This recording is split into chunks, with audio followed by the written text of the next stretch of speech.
సూర్యాపేట జిల్లా చివ్వేల police station ముందు 5వ వార్డు మాజీ కౌన్సిలర్ భాష అరెస్ట్ చేసిన విషయం మనం తెలుసుకున్నాము. అయితే వాళ్ళ మద్దతుదారులు మాత్రం పెద్ద ఎత్తున వచ్చి సూర్యాపేట జిల్లా చివ్వేల పోలీస్ స్టేషన్ ముందు పెద్ద ఎత్తున కూడా నిరసన కార్యక్రమం చేపట్టడం జరిగింది. తర్వాత భాషను వదిలేయడం జరిగింది. అసలు భాషని ఎందుకు పట్టుకోవడం జరిగిందో మనం సీఏ గారిని తెలుసుకుందాం. సార్ నమస్తే సార్. ఎందుకు భాషను పట్టుకోవడం జరిగింది? కారణం ఏంటి?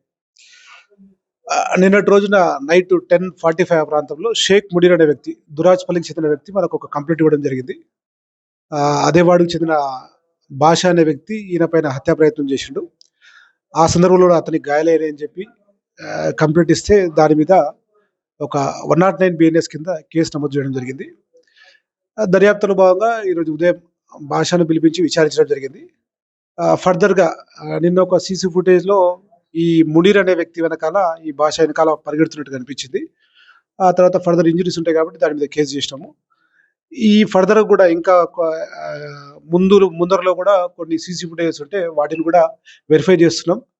దానికి సంబంధించిన ఎవిడెన్స్ కలెక్ట్ చేయాల్సి ఉంది. అదేవిధంగా అక్కడ ఎవరైతే ఐ విట్నెస్ ఉన్నారో వాళ్ళని కూడా ఎగ్జామిన్ చేయాల్సిన పరిస్థితి ఉంది. సో అతను కూడా ఎవరైతే భాష అనే వ్యక్తి ఉన్నాడో ఆయన కూడా పిలిపించి విచారించడం జరిగింది. కేసు అయితే నమోదైంది. కేసు దర్యాప్తులో ఉంది. దర్యాప్తు అనంతరం ఫర్దర్ విషయాలు తెలియజేస్తాం. మునీర్కు భాషకు గతంలో ఏమన్నా విభేదాలు ఉన్నాయా? ఇప్పుడు కొత్తగా విభేదాలు వస్తున్నాయి?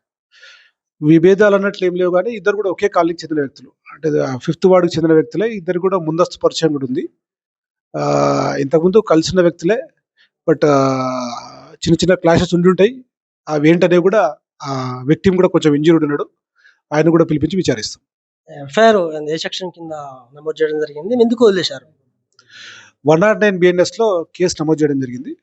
అతను కూడా క్లారిటీ విషయాల గురించి అతను కూడా పిలిపించి విచారించడం జరిగింది. ఈరోజు కొంతమంది విట్నెసెస్ అవైలబుల్ లేరు.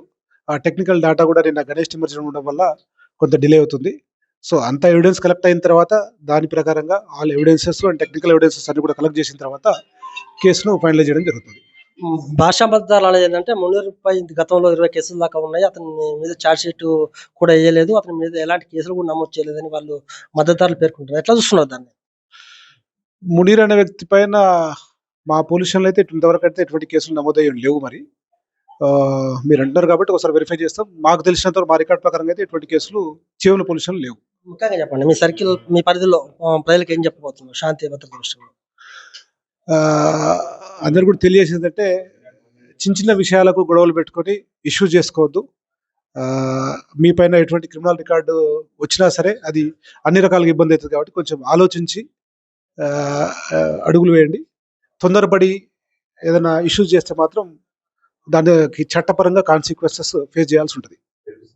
మనం చూస్తున్నాము ఇప్పుడు సూర్యాపేట జిల్లా చివ్వేల పోలీస్ స్టేషన్ ముందు మాత్రము ఎవరైతే భాష ఉన్నారో వాళ్ళ మద్దతుదారులు పెద్ద ఎత్తున కూడా నిరసన కార్యక్రమం చేపట్టడం జరిగింది. భాష అరెస్ట్ చేయడము అన్యాయం అని చెప్పడం జరిగింది. అదే విధంగా మన రాజశేఖర్ గారు, సీఏ గారు చెప్పడం జరిగింది. ఎందుకంటే ఇప్పటికే అన్ని ఎవిడెన్స్ సేకరిస్తున్నాము, ఖచ్చితంగా ముందుకు ఏ విధంగా పోవాలని మేము మొత్తం కూడా ప్రణాళికలు పెడుతున్నాము. మునీర్ అనే వ్యక్తిపై కూడా ఇప్పటివరకు కూడా ఎలాంటి కేసులు లేవు. ఖచ్చితంగా కేసులు ఉంటే మాత్రం పరిశీలించి వాళ్ళ మీద పీడాక్ట్ పెట్టడం కూడా వెనకాడమని కూడా చెప్తున్నాం. అంతేకాదు శాంతి భద్రత విషయంలో మాత్రం ఎవరు కూడా చిన్న చిన్న గొడవలకు పెద్దగా చేసుకోకూడదు. పుస్తే మాత్రము చట్టపరమైన చర్యలు తీసుకుంటే కూడా వెనకాడమని కూడా సీఏ గారు చెప్తున్నారు.